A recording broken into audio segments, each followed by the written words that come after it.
Police दलात mega भरती. Maharashtra police दलात मेगा भरती होणार असे गृहमंत्री देवेंद्र फडणवीस यांनी या संदर्भात घोषणा केली. विधान परिषदेत सतेज पाटील यांनी लक्षवेधी मांडली होती. त्यावर बोलताना देवेंद्र फडणवीस यांनी ही माहिती दिली आहे. नवीन आकृतीबंधामुळे आता 23,628 पोलीस शिपाई पदे भरली जाणार आहेत. वाढत्या लोकसंख्येनुसार ही भरती करण्याचा निर्णय घेण्यात आला आहे.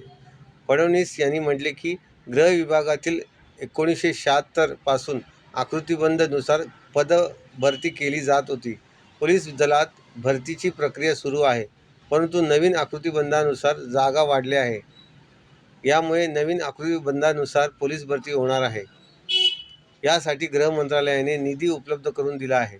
2 पोलीस स्टेशनमध्ये किती अंतर पाहिजे, प्रत्येक पोलीस स्टेशनमध्ये किती कर्मचारी असले पाहिजे, असा सर्व आकृतीबंध झाला आहे. मागील 2 वर्षात कोविडमुळे भरती झाली नव्हती. त्यानंतर ही भरती सुरू झाली आहे.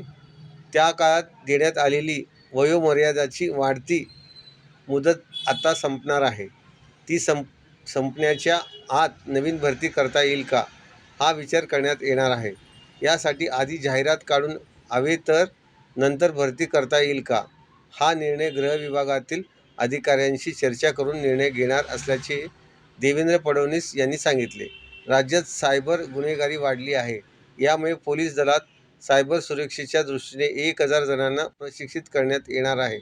सायबर गुन्ह्याचे प्रमाण कमी करण्यासाठी ठोस पावले उचलली जात असल्याचे गृहमंत्री देवेंद्र फडणवीस यांनी यावेळी सांगितले.